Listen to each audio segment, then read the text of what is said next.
And the task of the educated scholar was to, in a certain sense, embody moral ideals in their daily life, which were critical, or at least reflective on the state of the government, the state of the world. And this position of the literatus was taken over by the art school, university, and other kind of higher education, educated intellectual.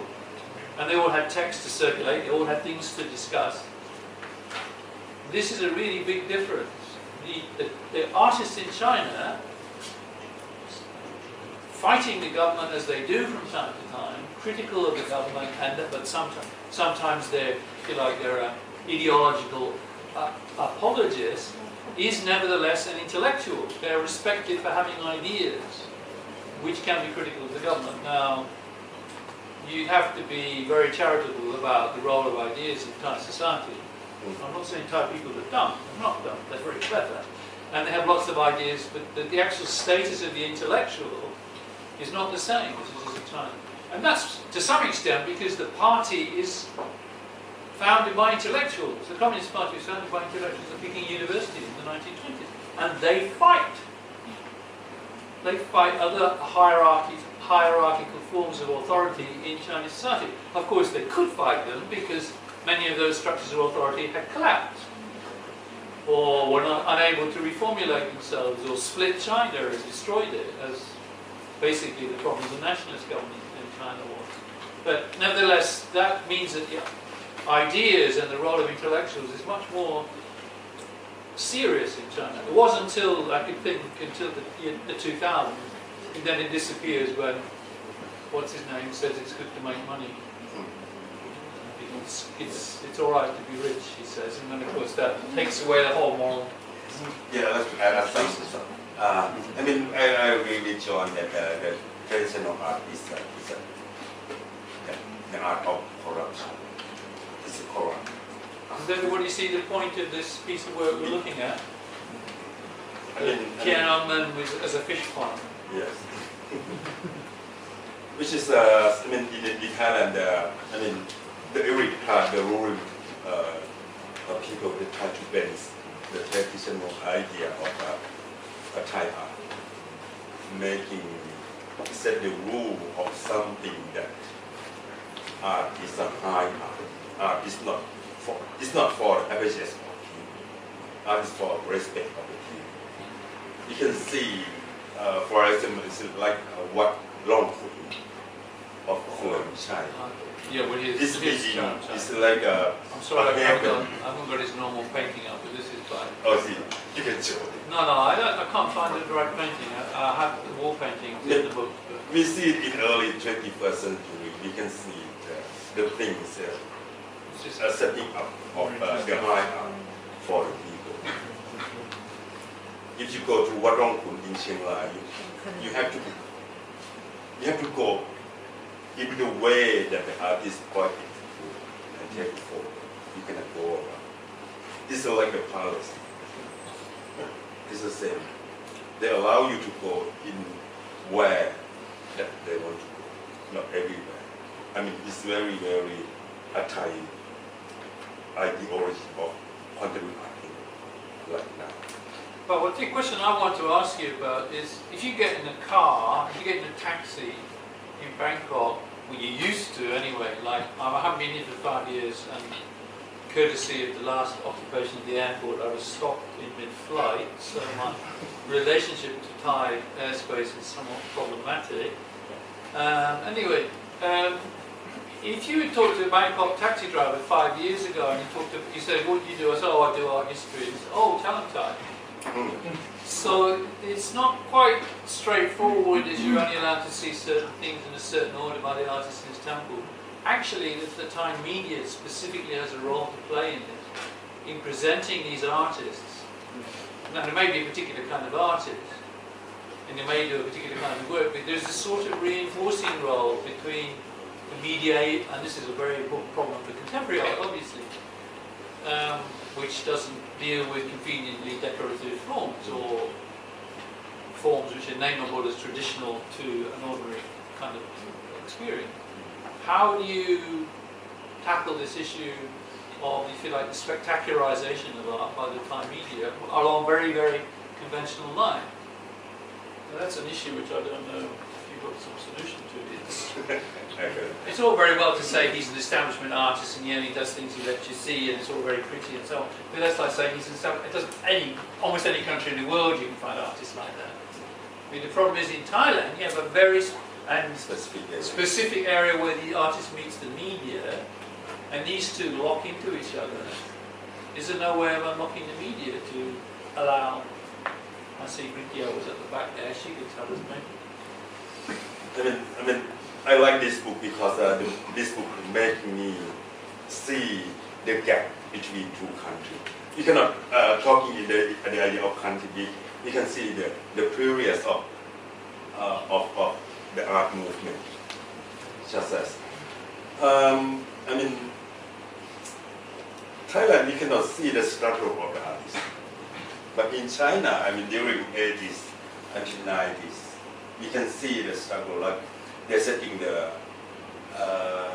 village, like Yuan, Chapakdee, or Song Suang, like this.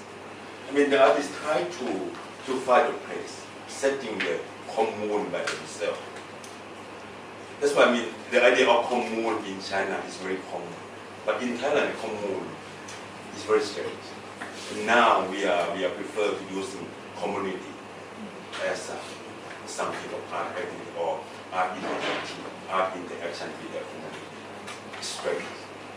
But in China, they quite used to with this idea. Yeah, but they're chained together. Those artists you're talking about in they've now got studios which are bigger than Ruben. Yes, that's right. With a factory. Certain artists, I better be careful what I say here because I could get back. I could get charged in China, not here necessarily. But one well-known artist says, "Oh, you like that one? Okay, you paint it for me, and I'll sign it." And he gives it to his student as their wedding present, and it's worth $300,000 or $400,000 when he signs it. The idea is back in the 30s. That's a great, but now we cannot talk about the idea of struggle and war in China, because now the government they control the artistic. They're setting the budgets about 500 million yuan to setting 10 art districts in Beijing.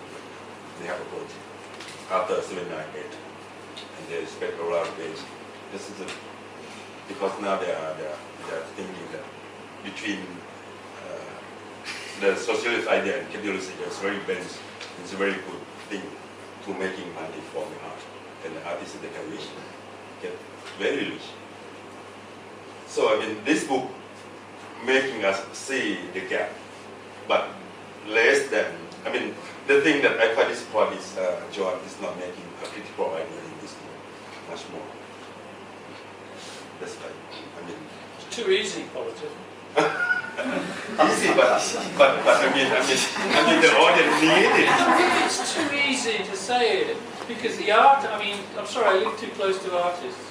Artists have to go out there and make the work where they're either received by the public or by a critic or not, as the case may be. And if they're not received, they've still got to go on working and be integral with their work. So politics, yes, if you like, sometimes the content has to be political. Yes, politics, if you like, in their attitude to everyday life, but the kind of political chronologization of art, which is the kind of the first resort or the last resort for an artist doing comparison across culture, maybe style as representing political mood or something. That's not going to tell us very much. Certainly it'll tell us a little bit, but it's not going to tell us very much. And the problem is that we now know that art is embedded in all these terribly complicated, terribly deep structures, which are themselves producing modernity all the time. Education structures, economic structures, politics, yes. But who would have thought, until you actually looked at it, how few artists there are in China? Everything the market tells you, everything you read in the Sotheby's catalogue tells you, it's a big, grand, wonderful world. But then, who would tell you, you haven't told us, that all of the artists who have those houses in Beijing, those great big houses, have no security of ownership? The director of the National Museum of China and the head of the sculpture faculty of the Central Academy of Fine Arts live in the same complex, one of those so-called artist villages. They have no security of tenure of the land on which they build their expensive houses. It all depends on the local commune, which depends on what someone up there says. Now, of course, we expect these people to be well connected somewhere up there so that it will never happen to them in the way that it's supposedly about to, or just has happened to either way. But nevertheless, they're in the same structural relationship. So this feeling that they're rich or they have all these possibilities is a very insecure relationship. It's without, in a sense, it's without property rights. But by the trading of the art object, they're using the gongxi. Art in China. Gongxi is a very strong form of the idea of using in the trade market for the West. This is Gongxi is still using very believed idea of art trading in China. Can I just say, there also, I mean, I think anytime a Farang dares to say something, then it's like, oh, it's a Farang, what do they know? I mean, like this 200 Thais that went protesting to the American embassy because about something I don't want to get into, but you know, it's really easy. A Farang could make a criticism and then just be told, well, they don't know because this is Thailand, and if they don't like it, they can go back to their country. So I don't think that I don't know. I haven't read the book. I know nothing about it. But you know, why don't Thais criticize? Sorry.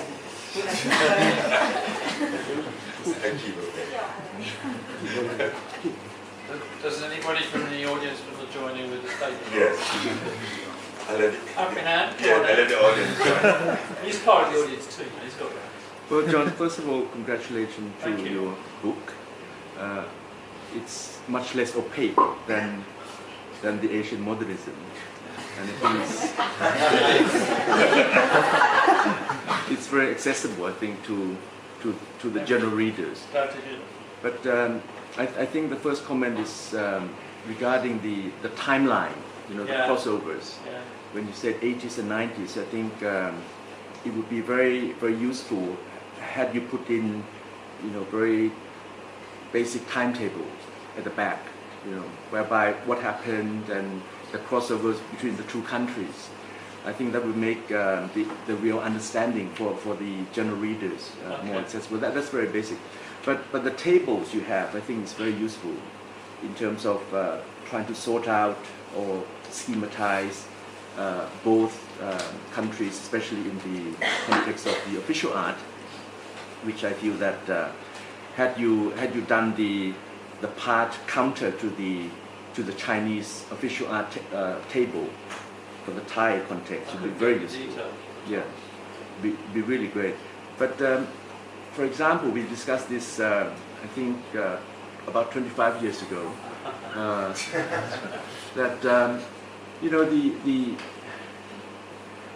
status from the context of artisan civil servant climbing the ladder to become artist or celeb supreme artist, and even to the juror.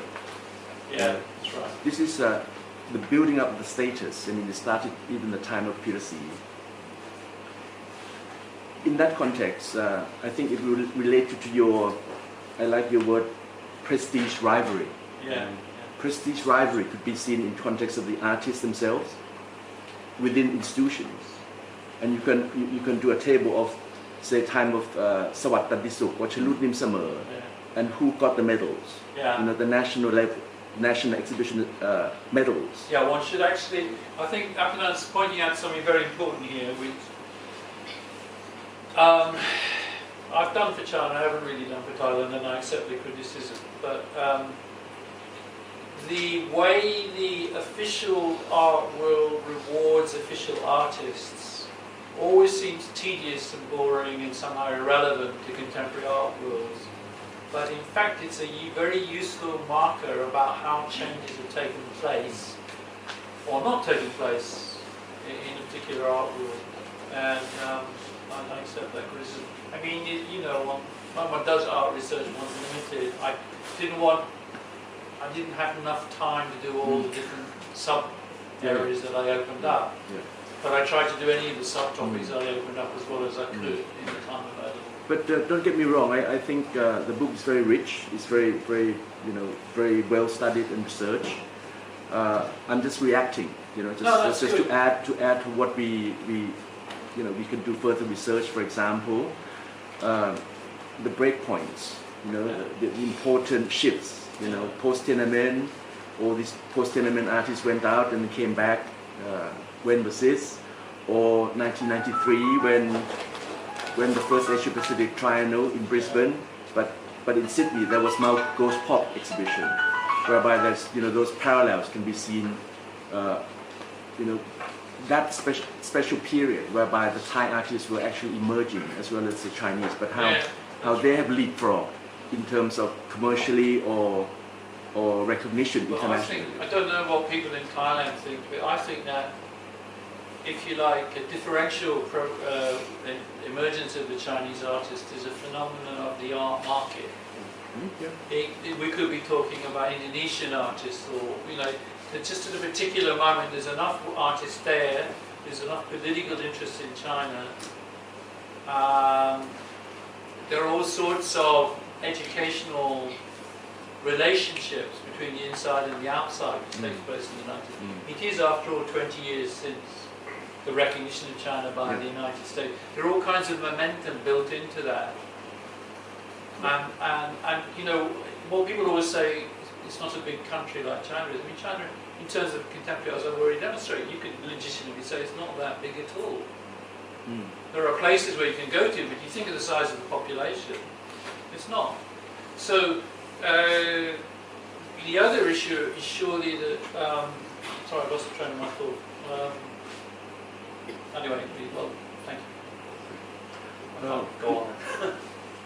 The other part, which if I may add, is that in the book when you say compare, like what Ajahn Thanom said, that if there was some space whereby you can compare individuals, for example, Monchen Bunma or Chunsen, or like you said, Wendell Gu or Kamin, whereby you can see the actual their lineage, their lineage of travel. This is a criticism I had from another colleague who said that your book is much less about how to look at art than modern Asian art was, which introduced new ways of looking at things, or he said look at things and allowed you to see things in a different way.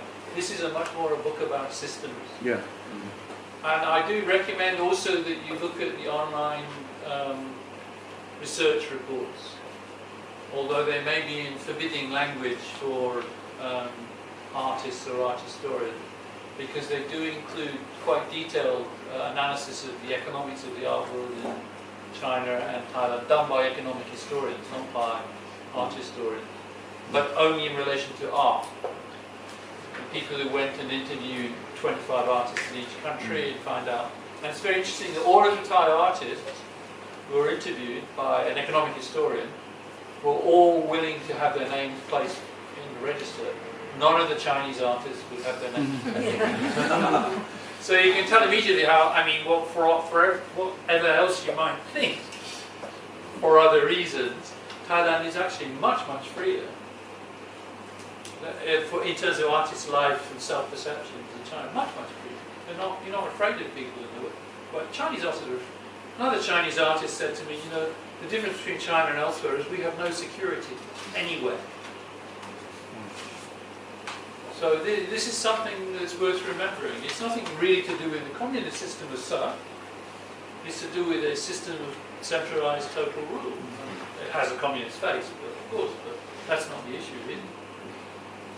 And lastly, I think in the future we should have the book translated, because presently we are lost in translation. I think even with the words, even the names, even with the we terms. we're in danger of losing ourselves in translation because this is in English. Yeah. And I think the Thais read it, they may interpret something else, and the Chinese read it, they have other meaning. They have very different interpretations. The translator who's translated already, and you will receive if you go on Thursday, the translation of my lecture, which I gave last week in another country, on the worlding of Asian art. That's got a parallel translation in it. Could I But just these are very suggest that, expensive things to produce. could I suggest that maybe the ministry subsidises that? Ministry of Culture in China, you mean? No, the Ministry of Culture here. Just a suggestion. No, you could do it as a cultural project. Get the Australians to put some money in as well, because it's Australian food. Why not? I mean, you can get $10,000. I should say that on the matter of the appendices that are online, the address that's in the book has changed. So I contacted the publisher and she provided the updated address. They changed servers. So we have a handout, if you can grab that on your way out tonight, to get that exact address so that you can look up some of these supporting and surrounding. And in case any of you think writing art history books is lucrative, may I inform you that I will earn precisely 90 cents for each copy of this book. Even less because we have a 35% discount. Yeah. And you agreed to.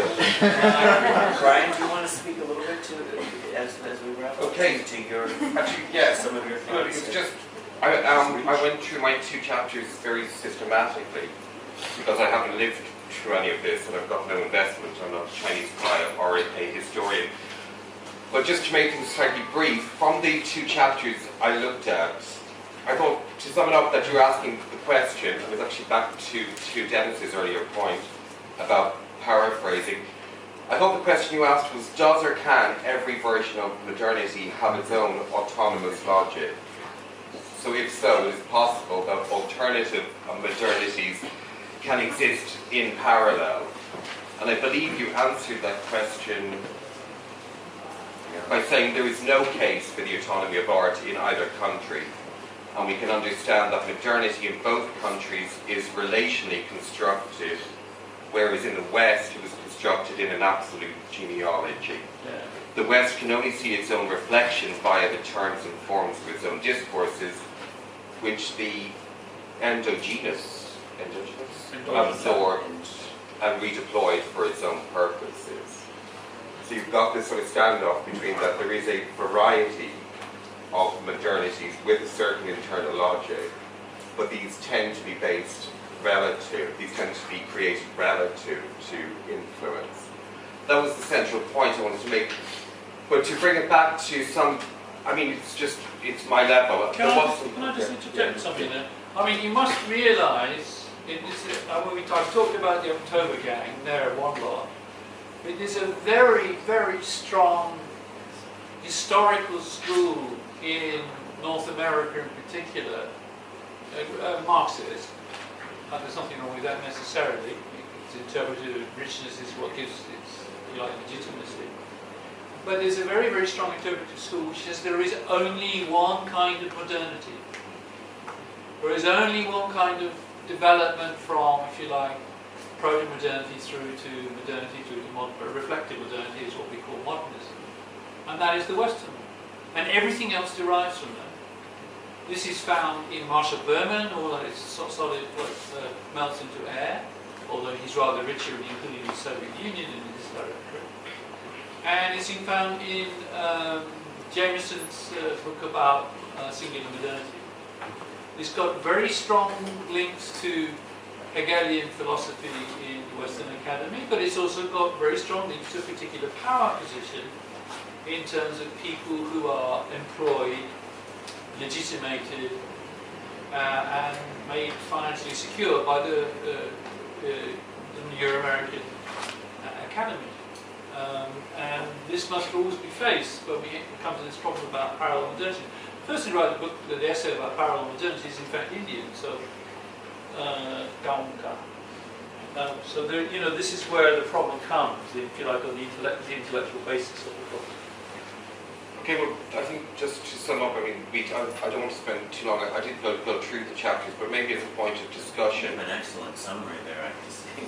Just to make some sort of concrete points, and that major points of difference and comparison between China and Thailand, which you said, that during the 80s and 90s, Thailand did not have a state-sponsored political organization to promote a unified cultural policy, whereas in China, changes in cultural activity and policy were strongly linked to changes in government or variations in party line because of highly motivated official bodies in China.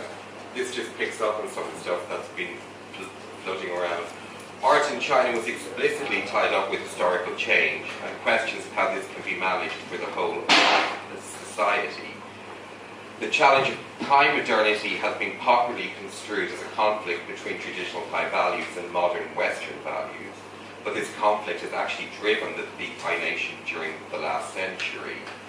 And in China, nationalism and modernization were in conflict because the importation of modern forms could be seen as anti-patriotic, bourgeois, or spiritually corrupting. Further, if modernization was to be interpreted as westernization, it was in conflict with the Chinese nationalist aim to make China stronger and richer, which relates then to Chinese essentialism. In China, non-art discourses interlock politically and in terms of economics, while in Thailand they interlock, this is very interesting, in terms of non-specific national values, the broad ideals of Thainess. Policy in China is clearly articulated, and in Thailand it is ambiguous. The social evaluation of art in Thailand is typically the matter of relations between patrons and artists. Unlike China, which is what you were saying earlier, Thai artists do not typically belong to an intellectual class and therefore have no socially sanctioned role for debating social conflict. 1 second, sorry. In Thailand, related issues are more implicit. That was, I think, the basic point. In China, they're explicit. In Thailand, they're implicit. Thailand did not have a state-sponsored political organization, as I just said, but a relation between the monarch, the state, and Buddhist religion continues to be articulated as the essence of Thainess. Whether you agree with it or not. So I think this is what John was getting at. 1 second. How does art reflect this? Thailand lacks a distinction between high and low art because of an indistinctness, which he said, between craftsperson and artist. Criticism here of objects is typically by accusation of on-Thai or bad taste. Monty and Boonma understood this by using materials that reflected Thai lifestyles and images, but in view of a westernized style, as did Cameron and Panier. Right, I'll finish on this one. But these are just points. I have no answer to this. I'm just curious. A critical issue here is that the very dichotomy between Thai features and Western modernism is not questioned. And Clark speculates that these artists would have been forced to confront this dichotomy if it had been a matter of explicit government policy or ideological intervention, i.e. if it had been strictly enforced from a top down. Thai artists might have been more inclined to react against it, which is what happened in very broad strokes in China. So that's why we have this, I think, general sense of Thai art. Criticism, politics, ideology is very much implicit. So that was a sort of sum up. But I know some of these ideas have gone around. There's lots of other, like, theoretical points. But hybridity, anti-essentialism. I have no answers. And I don't have an opinion.